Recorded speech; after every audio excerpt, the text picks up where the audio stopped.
La région Auvergne-Rhône-Alpes et le casino de Roya vous présentent Ici commence l'Auvergne, ici finit la France. Avec Guillaume sur Logos FM. Bonjour Laurent. Bonjour. Bon, la présence en Auvergne, vous connaissez ces routes d'Auvergne. Qu'est-ce que vous avez pensé de cette étape auvergnate ici dans le Cantal? Alors, sportivement, forcément, c'est des étapes spectaculaires parce que le terrain est très difficile. Hein. C'est pas l'école les plus connues du Tour de France, mais à chaque fois qu'une course se déroule sur des parcours comme ceux que l'on rencontre en Auvergne, c'est une course engagée. Donc, ça laisse un souvenir qui reste. Et après, visuellement, c'est juste magnifique. Voilà, moi, j'adore la nature, donc. Je suis peut-être pas neutre, je suis pas auvergnat, je suis pas cantalien, c'est ça, cantalien. Mais vous n'êtes pas loin. Mais je suis pas loin, mais j'aime bien venir ici. Je suis venu souvent randonner dans ce coin, Mandaille de l'autre côté, sur le Puy-Marie, le Lioran, le Puy de Sancy, enfin tout ça, c'est superbe. Voilà, on est en connexion avec la nature et c'est top. Et une compétition qui allie les deux, finalement, c'est ce qu'il y a de mieux. Et quand on est cycliste, quand on parle de moyenne montagne, en fait, c'est pas galvaudé de parler de moyenne montagne. On dit souvent la moyenne montagne, bon, c'est pas de la grande montagne, mais ça peut être très cassant comme aujourd'hui, comme dans le Cantal justement, avec ce parcours très casse-pattes où il n'y a pas de répit. Finalement, est-ce que ça veut dire encore quelque chose, moyenne montagne, haute montagne? Oui, on fait la différence au niveau de l'altitude. Mais ça se résume à ça, c'est tout. Hein. Haute montagne, c'est parce qu'on monte très haut en altitude. Mais les étapes de moyenne montagne sont bien souvent plus difficiles. Parce qu'il n'y a pas de répit. Parce que le champ des possibles et des vainqueurs potentiels il est beaucoup plus large.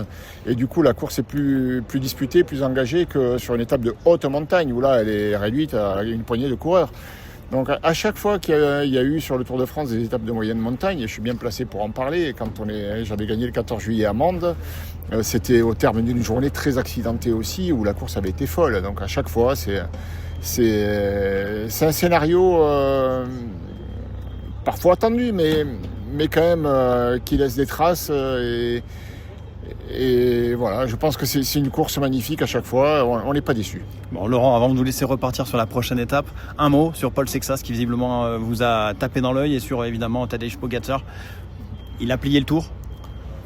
Pogačar il est très fort, mais de toute façon avant le départ que l'homme à battre c'était Pogačar. On constate assez vite quand il veut gagner une course, qu'il n'a pas trop de monde pour lui barrer la route, hein, à part lui qui a attaqué sur ce Tour de France. Il fait peur. Je parle pas des échappées où chacun essaie avec ses moyens.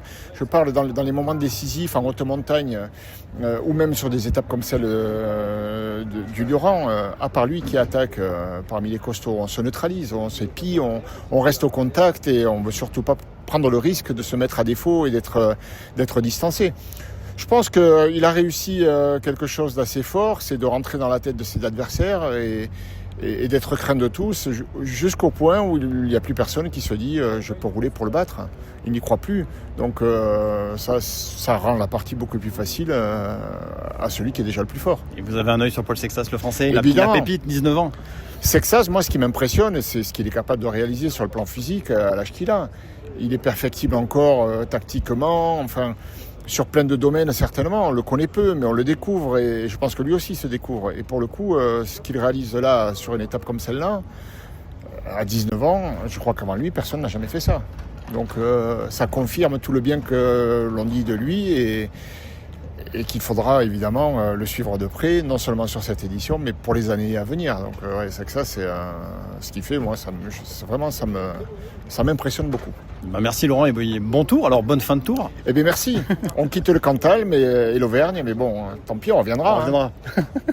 Voilà pour l'analyse de premier choix de Laurent Jalabert, consultant pour France Télévisions, consultant pour RTL et accessoirement l'un des plus grands cyclistes français de l'histoire. Victoire du Tour d'Espagne en 95, triple vainqueur du Paris-Nice par exemple, mais également champion du monde du contre-la-montre en 97, champion de France en 98 et sans oublier bien sûr ses 4 victoires d'étape sur le Tour de France et ses maillots verts ramenés à Paris par 2 fois, ainsi que le maillot à pois. Voilà Laurent Jalabert qui était pour nous sur Logos FM.